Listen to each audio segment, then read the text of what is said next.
सिर्फ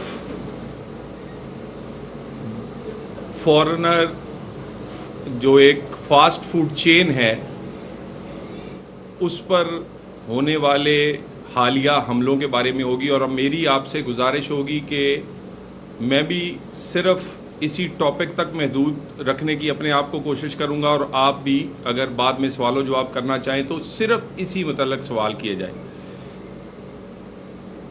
एक हफ़्ता पहले से पाकिस्तान में एक मारूफ बैरून मुल्क से जो एक फ्रेंचाइज है फास्ट फूड चेन, उस पर हमले किए गए। मैं चंद हक़ाइक़ आपके सामने रखना चाहूँगा। सबसे पहली बात तो यह है कि पाकिस्तान और रियासत की ये ज़िम्मेदारी है कि कोई भी पाकिस्तानी कारोबारी हो या बाहर से पाकिस्तान में जिसने इन्वेस्टमेंट की हो, उसके जानो माल का तहफ़्फ़ुज़ रियासत का फ़र्ज़ है और रियासत अपने इस फ़र्ज़ से गाफिल नहीं है। बहुत ही अफसोस के साथ ये कहना पड़ता है कि हम हमेशा ये कहते हैं कि बैरून ममालिक से, मगरबी ममालिक से पाकिस्तान और बहुत सारी इस्लामिक वर्ल्ड पर ऐसे इल्ज़ामात और ऐसी बातें की जाती हैं जिसका हकीकत से या इस्लाम से, हमारे दीन से कोई ताल्लुक़ नहीं होता। लेकिन अफसोस उस वक़्त होता है कि जब पाकिस्तान जो एक इस्लामी जमहूरी मुल्क है, जो इस्लामी आइन रखता है, जिसमें मेजॉरिटी मुसलमानों की है, और वही मुसलमान और वो पाकिस्तानी ना अपने दीन का और ना अपने आइन का लिहाज करते हैं। बहुत सारे फतवे मौजूद हैं, बहुत ही जय्यद उलमा इकराम के कारोबार और ऐसे कारोबार, इन पर हमले या इनका बिला वजह बाइकआउट और इनके खिलाफ नफरत फैलाना जो है वो गैर इस्लामी है। पाकिस्तान का आइन भी वाज़े है कि जानो माल का तहफ़्फ़ुज़ जो है वो रियासत की जिम्मेदारी है। लेकिन अफसोस की बात है कि एक मुस्लिम इस्लामी मुल्क पाकिस्तान के मुसलमान कभी किसी बहकावे में आके और कभी गलत फहमियों पे बगैर किसी बात की तस्दीक किए हुए वो इस तरह की मामलात का हिस्सा बनते हैं। KFC पर जो रिसेंटली चंद हमले हुए, तकरीबन पूरे पाकिस्तान में 20 के करीब मुख्तलिफ जगह ये वाक़यात हुए। एक जान इसमें गई शेखुपुरा में, एक हमारा भाई जो इसमें वहाँ अपनी रोज़ी रोटी कमा रहा था, वो इस फूड चेन में काम करता था, उसको हमारे ही उन मुसलमान भाइयों ने के तशद्दुद की वजह से वो जान से गया। पाकिस्तान भर में वज़ीर आज़म पाकिस्तान की तरफ से, इंटीरियर मिनिस्ट्री की तरफ से वाज़े हदायत और सूबों को दी गई कि हर सूरत हर एक का जानो माल का तहफ़्फ़ुज़ आपका फ़र्ज़ बनता है और ऐसा कोई भी फ़र्द जो हमलावर होगा उसको सख्ती से निपटा जाएगा। इसके लिए तकरीबन मैं आपके सामने फिगर्स रख देता हूँ। तकरीबन पंजाब में जो वाक़यात हुए उस पे 12 FIRs हुई, 142 लोग गिरफ्तार हुए। इसी तरह इस्लामाबाद में 2 वाक़यात हुए, उसमें 15 लोग गिरफ्तार हुए और उसके बाद जब वो गिरफ्तार कर लिए गए तो फिर उनके पास नदामत, शर्मिंदगी और वो सिर्फ माफ़ी तलाफ़ी और आप अपने किए गए इस बात पर शर्मिंदा हैं। इस वक्त जब मैं आपसे बात कर रहा हूं तो विंडो में हमने वो फुटेज आपके तमाम सहाफ़ियों को और चैनल्स को फराहम की है, जो कि उन लोगों की बाद में एक एतराफ़ जुर्म और उसके साथ नदामत जो है कि करने के बाद जोशो जज्बात में किस तरह नदामत और अब वो माफ़ी के तलबगार है। ये ज़रा ये भी देखिए कि इस फूड चेन ने $100 मिलियन से ज़्यादा पाकिस्तान में इन्वेस्ट किए, और जो बैरून मुल्क से आई हुई इस तरह की फूड चेन्स हैं वो 100% टैक्स देती हैं। हमारे जो यहाँ पर रेस्टोरेंट और दूसरे होटल्स हैं, मैं अफसोस से कहता हूँ, वो टैक्स चोरी करते हैं। ये टैक्स चोरी नहीं करते। 25,000 से ज़ायद लोग डायरेक्टली और इनडायरेक्टली 25,000 ख़ानदानों की बात कर रहा हूँ, वो इस फूड चेन से जुड़े हुए हैं, जिनका रोज़गार जुड़ा हुआ है। इसका फ्रेंचाइजी मालिक पाकिस्तान का पाकिस्तानी है, मुसलमान है। इसकी सारी मैनेजमेंट पाकिस्तान से है और उसमें वो मुसलमान है। इसमें हर चीज़ जो इस्तेमाल होती है, जितनी भी चीज़ें ये ख़रीदते हैं वो पाकिस्तान से ख़रीदते हैं, पाकिस्तान के वेंडर से ख़रीदते हैं, पाकिस्तान के दुकानदारों से, पाकिस्तान की मंडियों से ख़रीदते हैं तमाम लोग। और उसके बाद उसका प्रॉफिट भी पाकिस्तान के अंदर इन्हीं लोगों को जिनसे वो ख़रीदते हैं, और जब वो बेचते हैं इनकी तनख्वाहें, इनका प्रॉफिट पाकिस्तान के अंदर ही सबके पास रहता है। मुझे ये बताइए, इसके बाद क्या जवाज़ रह जाता है कि आप रियासत के होते हुए हमलावर हों? पाकिस्तान और पाकिस्तान की हुकूमत का ये दो टोक फैसला है। किसी किस्म के इन्वेस्टमेंट करने वाले, वो पाकिस्तानी हो या बैरून मुल्क से आया हुआ, वो हमारे सर का ताज है। बलूचिस्तान में रेकोटेक हो, सीपेक हो, पाकिस्तान में आने वाली इन्वेस्टमेंट आईटी के सेक्टर में हो, माइंस एंड मिनरल हो, या पाकिस्तान में ये इस तरह की फूड चेन्स हों, इनका ये हमारे सर का ताज है। इनकी हिफाजत हमारा फ़र्ज़ है और हम ये फ़र्ज़ निभा रहे हैं, और ये हम फ़र्ज़ निभाकर दिखाएंगे। ये नहीं हो सकता कि जो पाकिस्तान में इन्वेस्टमेंट भी लाए, पाकिस्तान के लोगों को रोज़गार भी दे, टैक्स भी 100% पूरा दे, उसके अलावा फलाई कामों में, तालीम और सेहत में भी पैसे लगाए, और उस पर उसके बाद कोई हमलावर हो, बिल्कुल नहीं होने देंगे। ये सिर्फ मैं तंबीह नहीं कर रहा, बल्कि अमली तौर पे पूरे चारों सूबों में इस पर अमल दरामद जारी है। किसी जगह रायत नहीं बख्श इन्हें दी जा रही, और ना रायत मिलेगी।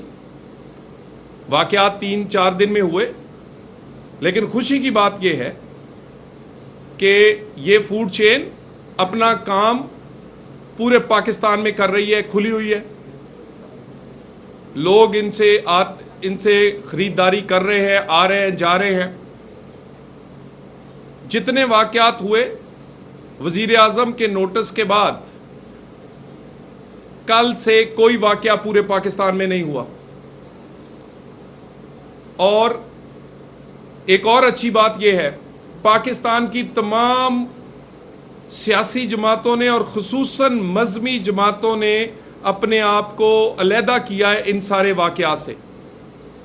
अगर किसी का कोई कारकुन अपनी इनफरादी हैसियत में शामिल था, लेकिन इज्तिमाई हैसियत में किसी सियासी जमात ने अपने आप को इससे नहीं जोड़ा, बल्कि तमाम मजहबी और दूसरी सियासी जमातों ने अपने आप को इससे अलहदा किया है।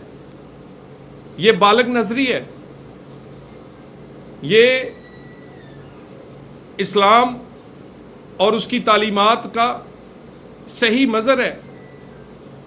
यानी हम क्या लोगों को बताना चाह रहे हैं?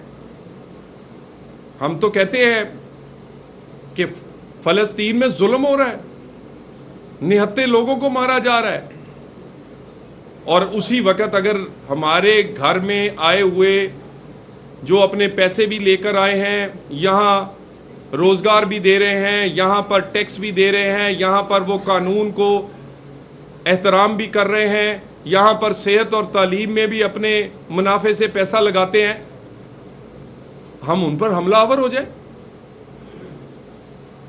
जितने फतवे हैं उलमाए कराम के, वो भी मीडिया से शेयर कर दिए गए। हुकूमत और आइन जो दो टोक ये बात कहता है वो भी कर दी गई है। मैं दोबारा इस बात को दोहरा दूं, पाकिस्तान में होने वाली इन्वेस्टमेंट किसी सूबे में या गिलगित आज़ाद कश्मीर में होगी, वो सीपैक में हो, रेकोडिक में हो, माइंस एंड मिनरल्स में हो, वो पाकिस्तान में इस तरह की फूड चेन्स में हो, इनकी हिफाजत हमारा फ़र्ज़ है और हम ये फ़र्ज़ निभाएंगे। किसी बैरून मुल्क से आए हुए इन्वेस्टर को ये शिकायत नहीं होगी कि उसको सेफ्टी और सिक्योरिटी नहीं मिली। हुकूमत और वजारत दाखिला 24/7 हमारी वहाँ पर हेल्पलाइन है। किसी किस्म का इस तरह का वाक़या नाकाबिले बर्दाश्त होगा और इसको उसी तरह निपटा जाएगा जैसे कोई दहशतगर्द किसी निहत्ते आदमी पर हमलावर होता है। क्योंकि ये नहीं हो सकता कि हम पूरी दुनिया में ये कहें कि पाकिस्तान में इन्वेस्टमेंट करे, और जब दुनिया यहाँ इन्वेस्टमेंट करे तो यहाँ से चंद शरपसंद या ऐसे लोग जिनका ज़हनी जो खुद कंफ्यूज है वो किसी वजह से उस पर हमलावर हो और नुकसान पाकिस्तान और पाकिस्तान के मुफाद का हो। मैं दोबारा एक दफ़ा फिर कहूँ कि ये इंटरनेशनल फूड चेन पर होने वाले वाक़यात ना सिर्फ काबिल मज़म्मत थे, इन पर पूरी कार्रवाई की गई है। आज ये फूड चेन पूरे पाकिस्तान में बड़ा पीसफुली अपना काम कर रही है। इसको मेक श्योर किया गया है सिक्योरिटी पे कि किसी किस्म की इनको हर्डल ना आए, और जब से हुकूमतें एक्टिव हुई हैं कल से कोई वाक़या पूरे पाकिस्तान में नहीं हुआ, और इंशाअल्लाह ताला एज ए पाकिस्तानी भी और एज ए हुकूमत भी मुझे ये यकीन है कि आइंदा इस तरह की कोई चीज़ वाक़या नहीं होगा। जो लोग गिरफ़्तार हुए हैं वो नादम हैं, परेशान हैं, माफ़ी चाहते हैं, और उन लोगों ने अपने खुद कहकर अपना ये इज़हार नदामत जो है उसकी वीडियोस बनाकर आप मीडिया तक इस वक्त भी आपके साथ वो चल रही हैं और वो आपको दे दी जाएंगी। और मैं सूबाई हुकूमतों का शुक्रगुज़ार हूँ कि सूबाई हुकूमतों ने बेहतरीन एक्शन किया है। किसी सूबाई हुकूमत ने इसमें कोई रायत या कोई उसमें कमी कुताही नहीं की, और आइंदा भी हमारी कोऑर्डिनेशन इन तमाम मामलात में इसी तरह रहेगी। Thank you very much.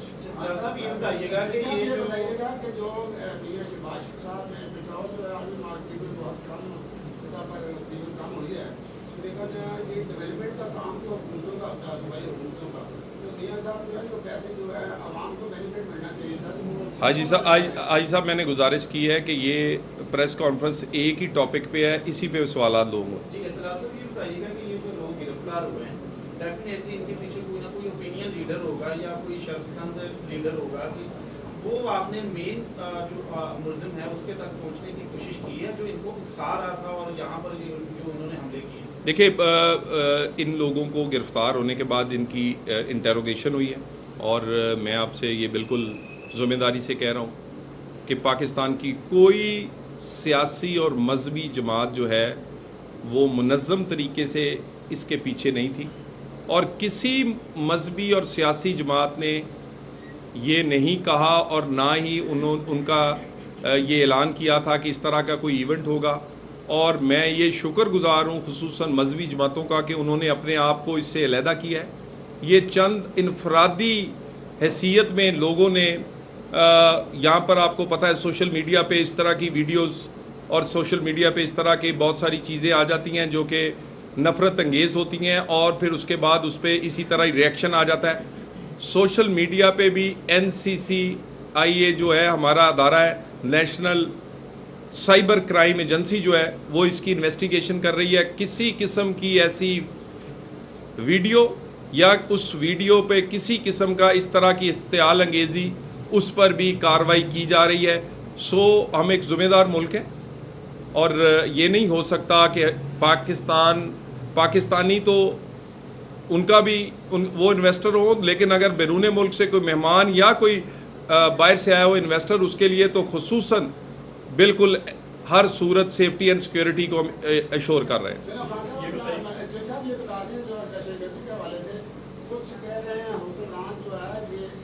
हाजी साहब सिर्फ फूड चेन पे नहीं, फूड चेन पे सिर्फ लोगों में ये बहाम पाया जाता है कि ये फूड चेन्स का जो बिजनेस होता है, इसका जो पैसा होता है, वो किसी न किसी तरह से पहुंचता है वहाँ तक। इस बारे में कुछ कहना चाहिए? सर देखिए, सबसे पहली जगह अगर आप मैं इस वक्त फैसलाबाद में बैठा हूँ, यहाँ भी हमारे पास इसी फूड चेन के कई रेस्टोरेंट हैं। आप ये देखें कौन काम करता है, आपके और मेरे भाई बहन काम करते हैं और सारे फैसलाबाद से, और उसमें से ज़्यादातर 99% वो मुसलमान हैं। ये सारा सामान जो वो लेते हैं, वो किससे लेते हैं? वो भी फैसलाबाद से। उनकी एक एक चीज़ जो है वो किसी ना किसी वेंडर से वो ख़रीद रहे हैं। वो प्रॉफिट किसको हो रहा है? पाकिस्तानियों को। टैक्स क्या 100% देते हैं? आप मेरे सहाफ़ी भाई इस बात से इत्तेफाक करेंगे कि ये जो चेन्स हैं ये 100% टैक्स देती हैं। जो हमारी लोकल बहन भाई हैं जिनके अपने इस तरह के कारोबार है, वो टैक्स चोरी करते हैं। जो टैक्स पूरा दे, जो कानून का एहतराम करे, जो आपको मुलाजमत रोज़गार दे, जो आपको बहुत सारी इन्वेस्टमेंट डॉलर्स में लेकर आए। यार अफसोस की बात है कि हम उसको किसी से लिंक करके और अपनी इश्तियाल अंगेज़ी करें और उसके बाद फतवे मौजूद हों, और फतवों के साथ एक बहुत सारे इस्लामी मुल्क, उनमें ये चेंज नहीं है। हम उम्रा और हज के लिए जाते हैं, इन्हीं से लोग हाजी जो है जाकर इसी फूड चेन से लेके खाना खाते हैं। यानी हमें कोई ज़िम्मेदार मुल्क के तौर पे इस पे सामने आना चाहिए। गैर ज़िम्मेदारी की कोई इंतहा नहीं होनी चाहिए और ये नाकाबिले बर्दाश्त है। पहले तो ये हमले किसी सूरत भी काबिल कबूल नहीं है किसी भी फूड चेन पर। जिस तरह से आपने सख्ती के साथ मौक़िफ़ भी दिया कि अपना हम बिल्कुल भी इसको काबिल कबूल नहीं है, इसके खिलाफ एक्शन भी ले लिया आप लोगों ने, और जिस सख्ती से अभी आपने मुद्दा बयान किया है, इस सख्ती का कोई 5% भी आपने अक़वाम मुत्तहिदा में इसराइल के खिलाफ उठाया है मुद्दा कि ये जो जुल्मों पर बरीयत रखी जा रही है, जिस तरह से कत्ल व गारत हो रही है, उसके खिलाफ पाकिस्तान कहाँ पे खड़ा है? आप ज़रा काइंडली इसको फॉलो किया करें। पाकिस्तान का मौक़िफ़ फ़लस्तीन के बारे में और खुसूसन वज़ीर आज़म पाकिस्तान का मौक़िफ़ जो है वो सबसे नुमायाँ रहा है, और उसके बाद हमने अमली इक़दामात उठाए। अगर पूरी दुनिया में इस वक्त कहीं फ़लस्तीनी स्टूडेंट्स आके पढ़ रहे हैं, वो मेडिकल के हों या दूसरे, तो वो सिर्फ पाकिस्तान है। अगर किसी वज़ीर आज़म ने, किसी सरबराह ममलिकत ने, मेरे लिए ये फ़ख्र की बात है कि वो वज़ीर आज़म पाकिस्तान है, उसने पाकिस्तान और पाकिस्तानियों के जो जज्बात और फ़लस्तीनियों के लिए हैं उसका इजहार किसी फ़ोरम पे कम नहीं किया। और मेरा ख़्याल है कि सिर्फ़ हमें हकीकत और पूरी चीज़ों को सामने रख कर बात करनी चाहिए। सिर्फ़ जज्बात के पीछे और एक दूसरे की सुनी सुनाई बात के पीछे नहीं जाना चाहिए। पाकिस्तान ज़िम्मेदार मुल्क है, फ़लस्तीन के साथ खड़ा है, फ़लस्तीनियों के लिए हमारा मौक़िफ़ क्लियर है, और हम दुनिया में वो शायद एक आध मुल्क हैं जिसके पासपोर्ट पे लोग इसराइल सफ़र नहीं कर सकते, और हम बड़े क्लियर हैं इस अपने मौक़िफ़ पे। आपको नहीं लगता कि ये सारा काम जो है 3 हफ्ते पहले होना चाहिए था हुकूमत की नाअहली है सारे मामले में भी? जब इतना सारा कुछ हो गया है, इतने वाक़यात हो गया, उसके बाद हुकूमत हरकत में आई है और आज भी आप मेरी प्रेस कॉन्फ्रेंस कर रहे हैं, ये काम 3 हफ्ते पहले हो जाना चाहिए था सारा। बिल्कुल काम साथ साथ जारी था। ज़्यादातर जो इवेंट्स हुए उसमें किसी किस्म का जानी माली नुकसान नहीं हुआ, सिवाय एक अफसोसनाक इवेंट के। और हुकूमत की कोशिश होती है कि ताकत का कम अज़ कम इस्तेमाल हो। सूबों ने यही किया है, सारे सूबों ने इस पे बड़ी ज़िम्मेदारी का मुजाहरा किया है, लेकिन आपके कैमरों को हमें हमारे उन बहन भाइयों को और उस पाकिस्तानियों तक ये आवाज़ जानी चाहिए कि जिन्होंने इस्लाम की तालीमात को भी सामने नहीं रखा और पाकिस्तान के आइन को भी नहीं रखा। शर्म की बात है, यानी एज ए पाकिस्तानी ये मैं इस पे शर्मिंदगी की बात है कि आप मुसलमान भी हैं, इस्लाम की तालीमात क्या है, कुरान और हदीस क्या कहता है, फतवे क्या है, पाकिस्तान का आइन क्या कहता है, और एहतजाज करवाने के 20 तरीके हैं। कानून के दायरे के अंदर एहतजाज जितना मर्जी करें, उसके लिए फैसिलिटेट करेंगे। ये शर्पसंदी है। एहतजाज और शर्पसंदी में फ़र्क होना चाहिए। एक्शन हुआ है, भरपूर हुआ है। मैं तमाम सूबों को इस बात पे शाबाश देता हूँ कि उन्होंने वज़ीर आज़म पाकिस्तान और के हुक्म पर और अपनी ज़िम्मेदारी समझते हुए तमाम सूबों ने, और मैं ये भी मुबारकबाद और ख़ुशी का इजहार करता हूँ कि पाकिस्तान की तमाम सियासी पार्टियों ने, खुसूसन मजहबी जमातों ने इस पर बड़ी ज़िम्मेदारी का मुजाहरा किया और अपने आप को इन तमाम वाक़यात से अलहदा रखा है। Thank you very much sir.